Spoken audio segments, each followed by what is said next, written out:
അസ്സലാമു അലൈക്കും വറഹ്മത്തുള്ളാഹി വബറകാതുഹു. അൽഹംദുലില്ലാ അസ്സലാത്തു വസ്സലാമു അലാ റസൂലില്ലാ വഅലാ ആലിഹി വഅസ്ഹാബിഹി അജ്മഈൻ അമ്മാ ബഅദ്. പ്രിയമുള്ളവരെ, നമ്മൾ ഇതുവരെയായി 62 ആയത്തുകളാണ് മനഃപ്പാഠമാക്കിയിട്ടുള്ളത്. ഇൻഷാ അല്ലാഹ് ഇന്ന് നമ്മൾ 63ാമത്തെ ആയത്താണ് മനഃപ്പാഠമാക്കാൻ പോകുന്നത്. ഇനി മുതൽ ഓരോ ആയത്ത് വീതമായിരിക്കും ഞാൻ അപ്ലോഡ് ചെയ്യുക. അത് നിങ്ങൾക്ക് പഠിക്കാൻ എളുപ്പമാകും. ഇൻഷാ അല്ലാഹ് ഓരോ ആയത്ത് വീതം 2-3 ക്ലാസ്സുകൾ ഡെയിലി ഞാൻ അപ്ലോഡ് ചെയ്യാൻ ശ്രമിക്കാം. പഠിക്കാൻ താല്പര്യമുള്ളവർക്ക് 3 ആയത്ത് വരെ ഡെയിലി പഠിക്കാൻ പറ്റും. ഇല്ലാത്തവർ ഓരോ ക്ലാസ്സുകൾ പഠിച്ചാൽ മതി. ഈ പാഠഭാഗങ്ങളെല്ലാം പഠിക്കുവാനും അത് ജീവിതത്തിൽ ഉൾപ്പെടുത്തുവാനും പടച്ചവൻ എല്ലാവർക്കും തൗഫീഖ് നൽകുമാറാകട്ടെ. അതേപോലെ ഈ ചാനലിനെ സാമ്പത്തികപരമായി സഹായിക്കാൻ താല്പര്യമുള്ളവർക്ക് എൻ്റെ UPI ID ഡിസ്ക്രിപ്ഷനിൽ കൊടുത്തിട്ടുണ്ട്.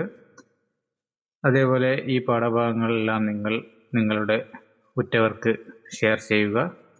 സബ്സ്ക്രൈബ് ചെയ്യാത്തവർ എത്രയും പെട്ടെന്ന് സബ്സ്ക്രൈബ് ചെയ്യുക. അഊദു ബില്ലാഹി മിനശ് ശൈത്വാനിർ റജീം. ബിസ്മില്ലാഹിർ റഹ്മാനിർ റഹീം. وَإِذْ أَخَذْنَا مِيثَاقَكُمْ وَرَفَعْنَا فَوْقَكُمُ الطُّورَ خُذُوا مَا آتَيْنَاكُمْ بِقُوَّةٍ وَاذْكُرُوا مَا فِيهِ لَعَلَّكُمْ تَتَّقُونَ.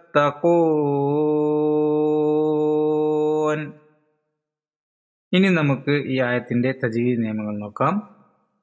ഇവിടെ ഖ, ഖാഫ്, റ, ത്വ എന്നീ അക്ഷരങ്ങൾ തഫ്ഖീം ചെയ്യണം. വഇദ് അഖദ്നാ മീസാഖകും വറഫഅനാ ഫൗഖകുമുത്തൂറ ഖുദൂ മാ ആതൈനാകും ബിഖുവ്വത്തിൻ വസ്കുറൂ. ഇവിടെ ഖുദൂ മാ ആതൈനാക്കും. ഇവിടെ ഏത് നിയമം വരിക? നിങ്ങൾക്ക് പഠിച്ച ഓർമ്മ ഉണ്ടോ? ഇവിടെ വരിക മദ് മുൻഫസിലാണ്. 4-5 ഹർക്കത്ത് നീട്ടി ഓതാം. പിന്നെയുള്ളത് ഇഖ്ഫാഉ ശഫവിയാണ്. ആതൈനാക്കും ബി സുക്കൂനിന്റെ മീമിന് ശേഷം വാ വന്നതുകൊണ്ട്. ബിഖുവ്വത്തിൻ വസ്കുറു ഇദ്ഗാം ബിഗുന്ന തൻവീന് ശേഷം വാ എന്ന അക്ഷരം വന്നതുകൊണ്ട്. പിന്നെ മീസാക്കും അതേപോലെ ആതൈനാക്കും അവിടെ മദ് അസ്ലിയാണ്. 2 ഹർക്കത്ത് മാത്രമേ നീട്ടാൻ പാടുള്ളൂ. ലഅല്ലക്കും തത്തഖൂൻ മദ് ആരിദു സുക്കൂൻ. ഇതാണ് ഈ ആയത്തിന്റെ തജ്വീദ് നിയമം. നമുക്കിതിന്റെ അർത്ഥം നോക്കാം. നാം നിങ്ങളോട് കരാർ വാങ്ങുകയും നിങ്ങൾക്ക് മീതെ പർവ്വതത്തെ നാം ഉയർത്തിപ്പിടിക്കുകയും ചെയ്ത സന്ദർഭം ഓർക്കുക. നിങ്ങൾക്ക് നാം നൽകിയത് ഗൗരവബുദ്ധിയോടെ ഏറ്റെടുക്കുകയും ദോഷബാധയെ സൂക്ഷിക്കുവാൻ വേണ്ടി അതിൽ നിർദ്ദേശിച്ചത് ഓർമ്മിച്ചു കൊണ്ടിരിക്കുകയും ചെയ്യുക എന്ന് നാം അനുശാസിച്ചു. ഇതാണ് ഈ ആയത്തിന്റെ നേരായ അർത്ഥം. ഇവിടെ പേജ് അങ്ങോട്ടും ഇങ്ങോട്ടും തലതിരിഞ്ഞു പോയിട്ടുണ്ട്. അപ്പോൾ നമുക്ക് നോക്കാം.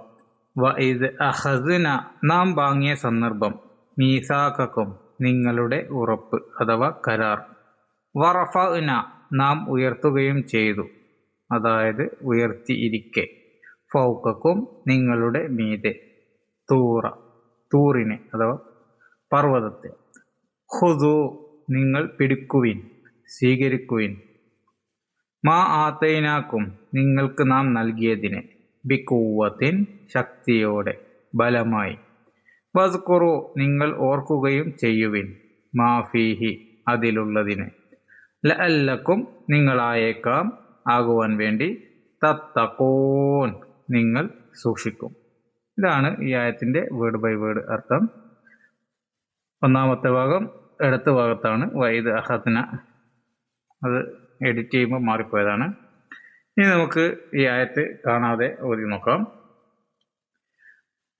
വഇദ് അഖദ്നാ മീസാഖകും വറഫഅനാ ഫൗഖകും وَإِذْ أَخَذْنَا مِيثَاقَكُمْ وَرَفَعْنَا فَوْقَكُمُ وَإِذْ أَخَذْنَا مِيثَاقَكُمْ وَرَفَعْنَا فَوْقَكُمُ. ഇനി ഇതൊന്ന് കാണാതെ നോക്കൂ.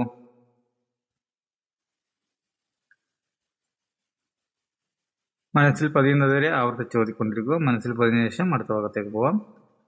تُوخُذُوا مَا آتَيْنَاكُمْ بِقُوَّةٍ وَاذْكُرُوا تُوخُذُوا مَا آتَيْنَاكُمْ بِقُوَّةٍ وَاذْكُرُوا تُوخُذُوا مَا آتَيْنَاكُمْ بِقُوَّةٍ وَاذْكُرُوا ഇതൊന്ന് കാണാതെ നോക്കൂ. മനസ്സിൽ പതിയാത്തവർ വീണ്ടും ആവർത്തിച്ച് ഇതേപോലെ ഓതിക്കൊണ്ടിരിക്കണം. മനസ്സിൽ പതിഞ്ഞതിന് ശേഷം മാത്രം അടുത്ത ഭാഗത്തേക്ക് പോയാൽ മതി. മാ ഫീഹി ലഅല്ലകും തത്തഖൂൻ സുമ്മ തവല്ലൈതും മാ ഫീഹി ലഅല്ലകും തത്തഖൂൻ സുമ്മ തവല്ലൈതും മാ ഫീഹി ലഅല്ലകും തത്തഖൂൻ സുമ്മ തവല്ലൈതും ഇതൊന്ന് കാണാതെ നോക്കൂ.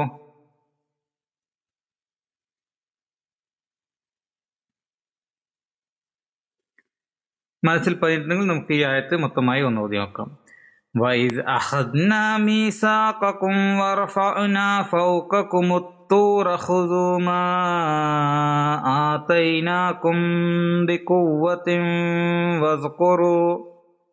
وَاذْكُرُوا مَا فِيهِ لَعَلَّكُمْ تَتَّقُونَ ثُمَّ تَوَلَّيْتُمْ وَإِذْ أَخَذْنَا مِيثَاقَكُمْ وَرَفَعْنَا فَوْقَكُمُ الطُّورَ خُذُوا مَا آتَيْنَاكُمْ بِقُوَّةٍ وَاذْكُرُوا مَا فِيهِ لَعَلَّكُمْ تَتَّقُونَ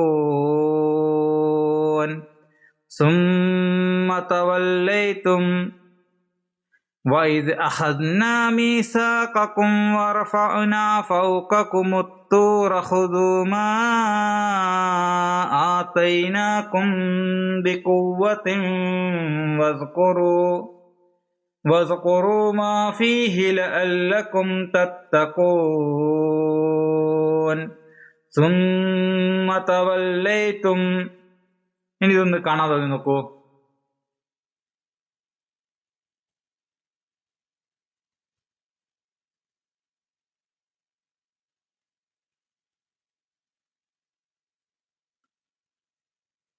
ഈ ആയത്ത് മനസ്സിൽ പതിയുന്നതുവരെ ആവർത്തിച്ച് ഓതിക്കൊണ്ടിരിക്കണം. മനസ്സിൽ പതിഞ്ഞതിന് ശേഷം മാത്രമേ അടുത്ത ആയത്തിലേക്ക് പോകാൻ പാടുള്ളൂ. ഇനി മനഃപ്പാഠമാക്കി കഴിഞ്ഞാൽ ചെയ്യേണ്ട കാര്യങ്ങൾ: മനഃപ്പാഠമാക്കിയതിന് ശേഷം ഈ ആയത്ത് ഒരു 20 തവണയെങ്കിലും നിങ്ങൾ ആവർത്തിച്ച് ഓതണം. അതേപോലെ നിങ്ങളുടെ നിസ്കാരത്തിലും അതേപോലെ യാത്രയിലും വെറുതെ ഇരിക്കുന്ന സമയത്തുമൊക്കെ പഠിച്ച ഭാഗങ്ങൾ മനഃപ്പാഠമാക്കി ഓതി നോക്കുക. പിന്നെ ചെയ്യേണ്ട കാര്യം, നിങ്ങൾ ഇപ്പം പഠിച്ച ഭാഗങ്ങൾ ഓതി നോക്കുമ്പോൾ ചിലപ്പോൾ തെറ്റിപ്പോവുകയോ തപ്പിപ്പോവുകയോ ചെയ്യും. അപ്പോൾ ആ സമയത്ത് നിങ്ങളുടെ സൗണ്ട് ഒരു ഫോണിൽ റെക്കോർഡ് ചെയ്ത് അത് ഒരു മുസഹഫ് തുറന്നു വെച്ച് പ്ലേ ചെയ്ത് നോക്കുക. അപ്പോൾ എവിടെയാണ് തെറ്റുള്ളത്, എങ്ങനെയാണ് തപ്പിപ്പോകുന്നത് എന്നൊക്കെ നിങ്ങൾക്ക് പെട്ടെന്ന് മനസ്സിലാക്കുവാനും അത് ആ സമയം തന്നെ തിരുത്തുവാനും സാധിക്കും.